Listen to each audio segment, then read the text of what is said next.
오늘은 우리 교회가 60주년을 맞는 기념 주일입니다. 60년 전 1955년 1월 30일 날, 그날이 주일날입니다. 그 주일날 처음으로 교회가 개척 예배를 드림으로써 우리 교회가 시작이 됩니다. 그래서 오늘은 우리 교회로서는 생일날인 거죠. 생일 주일이라고 볼 수 있습니다. 60년 전 그때는 6.25 전쟁이 막 끝나고 나라가 어수선하고 또 미래가 막막하고 현실이 아주 말도 아닌 그때 교회 주춧돌을 놓으면서 우리 민족에게 희망을 주자, 그리고 우리 사회를 섬기고 이웃을 돌보자, 그런 뜻에서 교회가 시작이 됐을 겁니다. 60년 만에 오늘 우리 교회를 하나님이 만들어 주셨습니다. 이제 수적으로도 10,000명이 넘게 되었고, 또 교회 그동안 13개를 개척을 했고, 다음 달에는 14번째 교회를 60주년 기념으로 개척을 하게 됩니다. 모두 되돌아보면 하나님의 은혜였습니다. 그리고 교회는 크든 작든 그 교회가 그 지역에서 할 일을 다 해야 그 교회가 건강한 교회, 또 하나님이 기뻐하시는 교회가 될 수가 있습니다. 오늘 읽은 성경 말씀을 보면 아주 건강한 교회를 하나 소개를 하고 있습니다. 그 교회가 에베소 교회인데요. 이 에베소 교회는 오늘 저 터키라고 하는 나라에 가면 있습니다. 그 옛날에 그 교회 어땠는가는 지금 볼 수가 없지만 그냥 돌무더기가 쌓여있는 흔적만 남아있는 그런 교회로 남아있는데, 그 모습만 봐도 과거에는 참 화려했구나 하는 것을 우리가 보게 됩니다. 오늘 에베소는 저 에게해 그 연안에 위치해 있는데, 그 소아시아의 아주 최대 항구로 알려졌댔습니다. 처음에 그리스로부터 지배를 받았고, 그 이후에는 로마로부터 지배를 받다가 로마의 문명이 꽃을 피운 곳이 에베소입니다. 그만큼 에베소가 옛날부터 화려함을 가졌던 도시입니다. 그 에베소 중앙에 아르데미스라고 하는 신전이 하나 있는데, 사도행전 19장에 보면 그 신전을 아데미 신전이라고도 불러요. 그 큰 아데미 신전에 여신상이 있습니다. 그 여신상은 풍요의 신이고 다산의 신입니다. 그래서 그 여신상에 보면 유방이 24개나 달려 있어요. 음란 신이고요. 그걸 그 지역의 사람들이 섬기고 살았습니다. 그곳에 두란노 서원이 있었는데, 사도행전 19장에 보면 사도 바울이 그곳에서 2년간 성경을 가르쳤다, 그렇게 말씀하고 있고, 원래 사도 바울이 저 고린도에서 목회를 할 때 그때 평신도 지도자였던 브리스길라와 아굴라라는 두 부부가 있잖아요. 아주 유능한 분이에요. 이 두 부부를 그곳에서 잘 양육을 해가지고 나중에 예루살렘에 가는 길에 동행을 합니다. 배를 타고 가다가 에베소에 머물게 될 때 거기다가 그 두 부부를 내려놓고 교회를 섬기게 하고 예루살렘으로 가게 됩니다. 그때부터 사도 바울의 마음속에는 에베소 교회 지역 전도에 대해서 관심을 갖게 됐습니다. 그래서 3차 여행 때는 그 에베소에 3년간이나 머물면서 전도해서 사람들을 모아 에베소 교회를 개척을 하게 됩니다. 근데 그 교회가 아주 건강한 교회였어요. 뜻이 좋았고 아주 내적으로 이쪽으로 완벽한 조건을 갖춘 그런 교회였어요. 그래서 오늘 성경은 우리들에게 오늘 이 세상에서 건강한 교회가 어떤 교회냐 하는 것을 이 에베소 교회를 통해서 보여주고 있어요. 건강한 교회는 몇 가지 요소가 구비되어야 그걸 건강한 교회라 그래요. 하나는 조화가 잘 이루어지는 교회예요. 구성원 간의 유기적인 협력이 잘 이루어지는 교회, 그걸 우리는 건강한 교회라고 그럽니다. 교회는 크든 작든 사람들이 이렇게 모여 있습니다. 근데 여러 사람, 계층이 다른 사람들이 모여 있기 때문에 이 여러 사람이 뜻을 하나로, 목표를 하나로, 그리고 협력을 서로 이루고 조화를 이루기가 참 어려워요. 요즘 한 가정의 식구가 몇 안 되는데도 조화 이루기가 어렵잖아요. 근데 얼마나 여러분 어렵겠어요. 근데 그 교회에 브리스길라와 아굴라 부부가 있어요. 평신도 지도자지요. 아주 좋았어요. 생각이 좋았고 뜻이 좋았고 그리고 신앙이 참 좋았어요. 그래서 그 교회를 아주 잘 섬겨가지고 조화를 이루고 균형을 이루고 그리고 그 협력이 잘 되는 교회를 만들었어요. 원래 이 두 부부는 로마에서 살았습니다. 그런데 글라우디오라고 하는 황제가 나타나가지고 유대인들 추방을 시켰어요.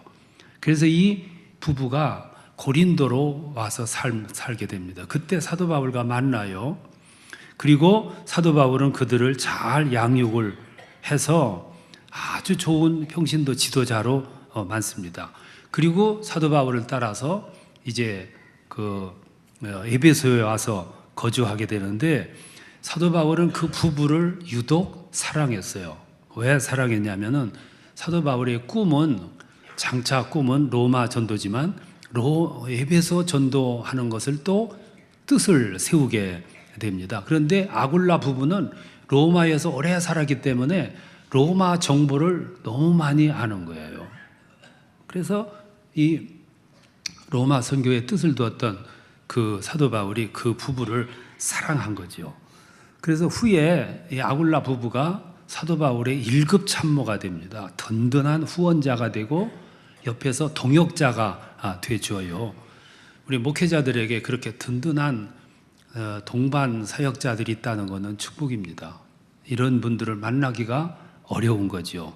그래서 로마서 16장에서 로마서 기록을 끝내면서 그 아굴라 부부에 대한 언급을 해요. 여기 보면 이렇게 언급을 합니다. 그들은 내 목숨을 위하여 자기들 목까지 내놓았느니라. 나뿐 아니라 이방인 모든 교회들도 그에게 감사하느니라. 이건 굉장한 사건이죠.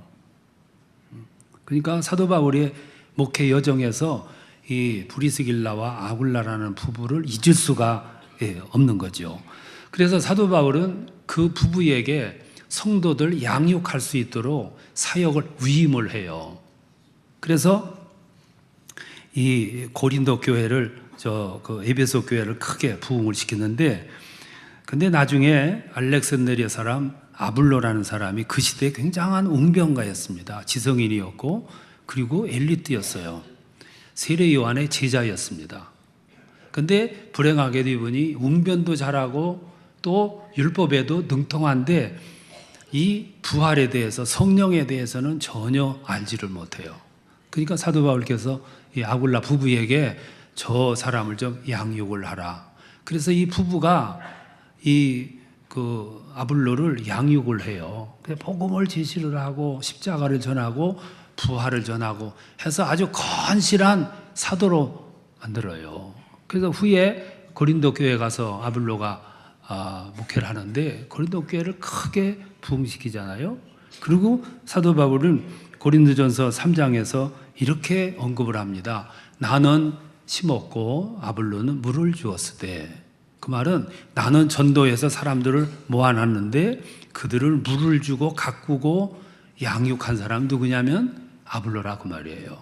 그리고 나는 심고 저는 돌보고 가꿨지만 오직 자라나게 하시는 이는 하나님이시니라. 이렇게 언급한 것이 그래서 나온 말씀이거든요.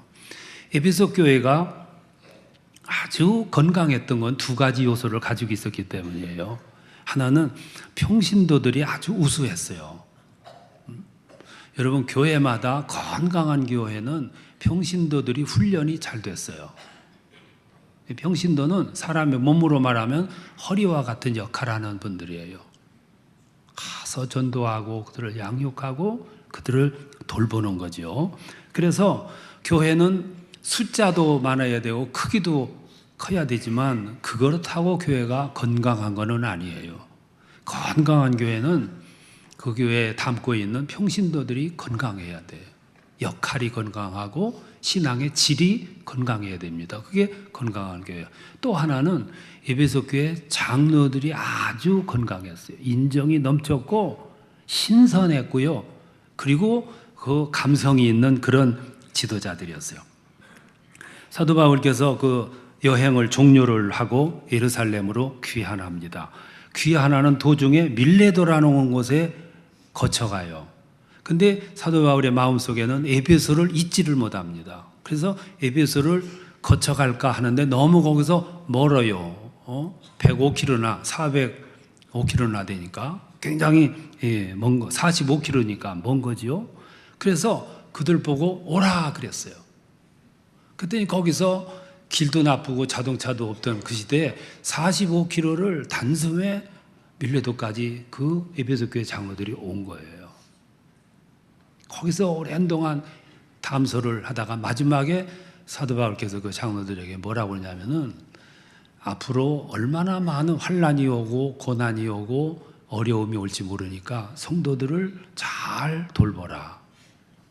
그 말 듣고 이 사도 바울 장로들 서로 얼싸안고 눈물로 이별했다. 그랬어요. 이 사도행전이 여러분 그 다 나오는 그런 말씀들이잖아요.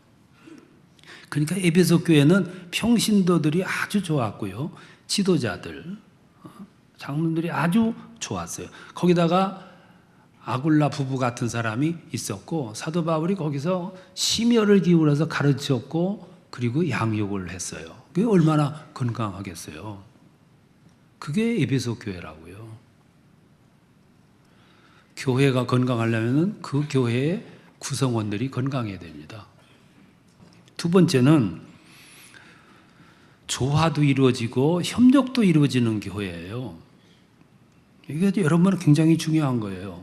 그런데 그것뿐만 아니고 지성과 영성이 겸비된 이 환경, 이것이 건강한 교회예요. 사도 바울께서 에베소 교회를 개척하고 3년 동안 성도들을 가르치고 양육을 해요. 그런 다음에 그 교회를 누구한테 대목회자를 부르냐면 디모데를 불러다가 맡겨요. 디모데는요 영성과 신학이 뚜렷한 사람이잖아요. 소명감이 분명하고요. 그러니까 에베소 교회가 든든할 수밖에 없는 거 아닙니까? 수준 높은 교회가 된 거예요. 교회가 수준이 높다는 얘기는 구성원들이 고학력이고 생활 수준이 높다, 그게 말하는 게 아니에요. 교회가 수준이 높다는 얘기는 어려움이 오고 환난이 오고 시험이 올 때 그거를 믿음으로 잘 극복해내는 능력을 가진 사람들이 많은 교회가 수준이 높은 교회예요. 이걸 여러분 앞서가는 교회라고 그러잖아요. 시련이 왔을 때 그걸 잘 이겨나갈 수 있는 신앙 내용과 중심이 있는 사람들이 많이 모여있는 교회, 그게 든든한 교회지요. 에베소 교회에 니골라당의 유혹이 있었어요. 이단이죠. 니골라당은 말씀을 등한히 하고 신비주의를 추구하는 이단이 니골라당이에요. 사도행전을 보면 7집사를 뽑아요. 그 7집사 중에 마지막 뽑힌 사람이 니골라예요. 이 니골라가 신비주의를 추구해요. 막 성령 시대니까 은혜를 받고 주체할 길이 없으니까 이걸 막 신비주의로 나가요. 그러니까 말씀이 없고 신비주의로 나가니까 이단화되는 거죠. 근데 그때 당시 사람들이 많이 거기 빠졌거든요. 흔들렸고. 그래서 계시록 2장 15절에 보면 니골라당 교훈을 따르는 자가 있다, 이렇게 책망을 해요. 그게 버가모 교회예요. 버가모 교회는 막 흔들렸어요. 근데 에베소 교회는 뭐 조금도 흔들리지 않고 단호하게 배격을 했다 이 말이에요. 그래서 2장 6절에서 말씀하기를 내가 니골라당의 행위를 미워하도다 나도 미워하느니라. 그러면 잘 극복했다 그 말이에요. 물리쳤다 그 말이죠. 그러니까 에베소는 말씀이 든든했고 분별력이 있었단 말이죠. 이게 여러분 든든한 교회예요. 우리 신앙인들도요, 오래된 신앙인들도 신앙 직분이 있는 분들도 이단이 막 준동할 때는 흔들려요. 막 따라갈 때 혼자 가냐면 아니에요. 또 끌고 가. 왜 그러냐면 기초가 부실해서 그래요. 통일교가 한참 그 전성기 때 목회자들도 얼마나 거기 넘어갔는데요. 목회자들도 기초가 부족하면 넘어져요. 유혹받고. 막 넘어가는 거죠. 그런데 에베소 교회는 사도 바울로부터 양육받았고 디모데로부터 양육을 받아요. 거기에 아주 유능한 브리스길라 부부가 양육을 해요. 아주 든든히 서가는 그런 교회죠. 뿐만 아니라 에베소 교회에 가지고 있는 자질 가운데 하나가 영성이었어요. 사도행전 19장 5절에 보면 사도 바울이 거기서 전도를 해요. 많은 사람들이 회심을 해요. 몰려오니까 그들을 세례를 줍니다. 세례 주니까 성령이 거기에 임하신 거예요. 성령이 임하시면 표징이 나타나잖아요. 그러니까 사람들이 방언하고 예언하고 신유의 능력이 나타나서 막 치유 역사가 일어나고 귀신이 막 물러나가는 이런 역사가 일어나요. 그게 무슨 얘기냐면 에베소 교회는 말씀도 살아있었고 영성도 살아있었다는 얘기예요. 여러분 건물을 지을 때 철근을 건물의 비중만큼 크기로 넣어야 됩니다. 그리고 거기다 건물을 얹어야 든든해요. 공사하는 사람들이 돈 많이 남기느라고 높은 건물을 짓는데 철근을 약한 걸 넣어요. 그러니까 삼풍백화점 같은 게 나오고 저 성수대교 같은 게 나오는 거예요. 사람의 몸이 건강하려면 뼈가 튼튼해야 되고 적당하게 살이 붙어야 돼. 뼈는 현찮은데 살이 많이 쪘다. 그러면 그거는 건강하지 않은 거예요. 누가 가장 건강한 모습으로 됐을까? 나를 보면 돼요. 나를 보면. 나는 뼈대도 튼튼하지, 살도 적당히 쪘지. 이게 내가 표준이라니까. 이런 사람은 문제가 없는 거예요. 근데 내 이 뼈대에다가 살이 말이죠. 배로 더 쪘다. 지탱을 못 하는 거죠. 그러니까 교회가 지탱을 든든하게 하려면 말씀이 살아있고 거기에 영성이 살아있어야 돼요. 그럼 건강한 거죠. 흔들림이 없는 거죠. 그러니까 에베소 교회는 지적 능력하고 영적 능력이 완비가 됐어요. 오늘 교회 부흥을 사람들이 오해를 하는데 교회 부흥은 사람이 하는 것이 아니고 프로그램으로 하는 게 아니에요. 오늘 교회가 너무 인위적인 것이 많고 프로그램이 너무 많아요. 그래서 교회가 오염된 거예요. 교회 성장은 사람이 프로그램이 하는 게 아니고 성령이 하시는 거예요. 성령은 교회를 부흥시키시는 이시라고 자꾸 희심시키고 변화받게 하고 그래서 그 변화받은 사람들이 모여서 공동체를 이루는 것이 교회잖아요, 여러분. 근데 오늘 교회 보면 피해단 가운데 하나가 자꾸 이성을 추구하는 교회가 있어요. 이성주의로 빠져버려요. 그러니까 이성주의는 성령의 역사를 자꾸 배제하는 거예요. 그 희심의 역사가 직언하고 성령의 임재가 없고 인본주의로 빠지잖아요. 그런가 하면 또 어떤 교회는 지성을 너무 배격하고 신본주의로 빠져요. 영성만 추구하니까 도중에 뼈대가 약하니까 무너지는 거죠. 둘 다 병든 거예요. 그런데 에베소 교회는 말씀도 살아있었고 영성도 살아있었고 아주 건강한 교회죠. 또 하나는 교회가 그것만 가지고는 안 돼요. 하나가 이웃을 섬기는 거예요. 교회는 저 산속에 아니면 저 애딴 곳에 위치한 교회는 하나도 없어요.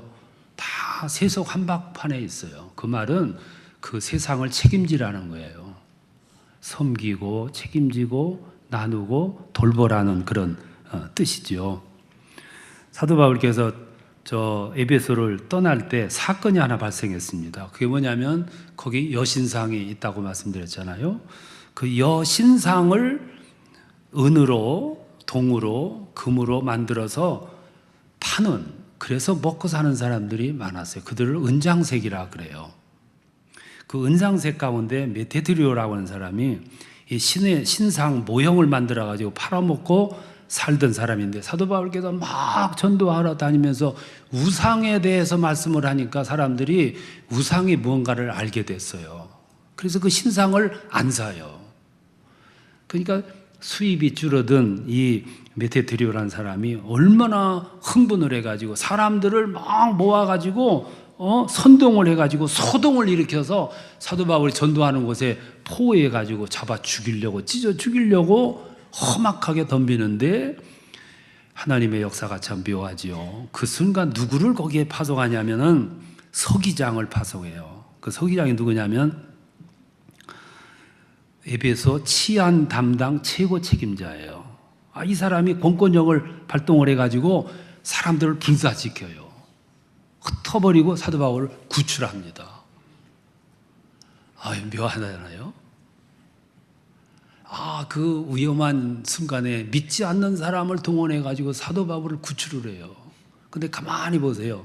서기장이 누구였냐면은 나는 그리스도인의 제자요, 그리스도인이다 표방은 안 했지만 사도 바울의 전도를 보았고 에베소 교회가 세상을 향해서 열린 마음을 가지고 섬기고 나누고 또 봉사하는 그 모습을 쭉 보면서 감동을 받은 거예요. 그러다가 유사시가 되니까 나는 예수의 제자다 이렇게는 안 했지만 자신도 모르게 예수의 제자로 탁 나타난 거예요. 아리마대 요셉과 똑같은 사람이에요. 아리마대 요셉은 그때 당시 국회의원이었어요. 나는 예수의 제자다 말을 안 했어요. 그런데 예수님이 십자가에 죽으시고 날은 저물었는데 시신 인수에다가 장례를 치러야 되는데 제자들 다 도망가고 여인들은 눈물만 흘리고 앉았고 로마 병정들 제사장들은 팔짱 끼고 바라만 보고 그때 누가 나타나냐면 아리마대 요셉이 탁 나타나서 빌라도에 찾아가서 담판해가지고 예수의 시체를 인수에다가 무덤에 장사하니라. 그리고 성경을 말씀하기를 그도 예수의 제자러라. 평소에는 제자라는 말 하지도 않았어요. 근데 위기에 처하니까 아무도 나타날 사람이 없으니까 그때 자기가 탁 나타나는 거예요. 이게 뭐냐 하면은 교회가 평상시에는 비난도 받아요. 때로는 돌발매질도 받아. 근데 교회가 위기에 처했을 때는 숨어있는 사람들 속에 제자가 나타나는 거예요. 서기장 같은 제자가 나타나가지고 위기를 모면하게 하고 사도 바울을 빼주는. 그러니까 그 시대의 교회는 양심으로 살아야 되고요. 윤리적으로 살아야 되고 그 시대의 교회는 나눠야 돼. 세상과 함께 해야 되고요. 빛이 돼야 된다고요. 의를 이루어야 된다고. 그러면 사람들은 알게 모르게 자신도 모르게 이슬비에 옷이 젖는 것도 모르고 있다가 보니까 젖은 것처럼 그런 삶으로 이렇게 살아갈 때 사람들이 복음으로 자신도 모르게 적셔지는 거예요. 그러다 어느 순간이 되면 그들이 제자로 나타나는 겁니다. 제자로. 에베소 교회는 그 영향을 끼친 거예요. 이게 건강한 교회는 조화도 잘 이루어져야 되지만 영성과 지성도 구별되지만 할 일을 해야 돼요. 이게 건강한 교회예요. 우리 교회가 교회 건축을 할 때 여러분 그래도 이웃에서 협조해주고 조용했던 것은 그래도 세상에 무언가를 보여줬기 때문이에요. 오늘 교회 건축한다고 하면 뭐 쌍수를 들어서 반대하잖아요. 이건 앞으로 교회가 해야 할 일이에요. 그런데 에베소 교회가 단점이 하나 있었어요. 그게 뭐냐면은 처음 가졌던 사랑이 시간이 가니까 식어진 거예요. 그래서 성경은 지적을 하고 있어요. 4절에 보면 너를 책망할 것이 있나니 너희 처음 사랑을 버렸노라. 5절 그러므로 어디서 떨어졌는지 생각하고 회개하여 처음 사랑을 회복하라. 만일 그렇지 않으면 내가 네게 가서 네 촛대를 그 자리에서 옮기리라. 에베소 교회가 처음에 온전하던 교회인데 세월이 가다가 보니까 처음 사랑이 식어진 거예요. 처음에는 니골라당의 집요한 유혹도 물리쳤어요. 세상으로부터 인정받던 교회예요. 근데 세월이 가다 보니까 사랑이 식어진 거예요. 그러니까 하나님 말씀하시기를 어디서부터 잘못됐는가를 확인해 보라. 그리고 빨리 회복하라. 하지 않으면 네 촛대를 옮기리라. 여기 촛대를 옮기라는 말은 내가 너희를 떠나겠다고 말이에요. 내가 너희를 버리겠다는 말이고 성령을 철수시키겠다 이 말씀입니다. 하나님의 교회에 성령의 역사가 없다면 그 교회 아무리 잘 전하면 뭐 하겠어요? 그게 창고에 지나지 않죠. 우리는 오늘 60년 동안 여기까지 하나님 인도하셨어요. 우리가 지금 가지고 있는 열정, 관심, 세상을 향한 눈물, 기도, 그리고 협력을 잘하는 신앙의 중심을 이루는 이것이 식어지지 않도록 앞으로 40년 지나 100주년 때에도 똑같이 이어지도록 그것이 오늘 우리들의 임무예요. 그렇게 가다 보면 여기서 수많은 인재들이 많이 만들어질 거고 그들을 만들어서 세상에 내보내면 그들이 가서 역사를 하면 그것이 교회가 할 일을 다 하는 거예요. 그리고 이 지역은 우리 교회가 책임지는 거예요. 그때 하나님은 우리 교회를 떠나지 아니하시고 늘 함께 하실 뿐만 아니라 여러분 주변에서 여러분 삶을 이끌어 주시고 우리의 자손대에 가서 그들을 크게 높이 들어 쓰시고 교회는 날로 더 부흥할 것이고 세상의 빛으로 소금으로 역할을 다하는 교회가 될 줄로 믿습니다. 이 일을 이루기 위해서 우리가 쉬지 않고 기도해야 되고 힘써 전도해야 되고 그리고 하나님의 교회를 아름답고 더 건강한 교회로 만드시기 위해서 힘써야 됩니다. 60주년을 맞이해서 다시 한번 우리 자신을 되돌아보고 미래를 계획하는 그런 축복의 주일이 되시기를 축원합니다.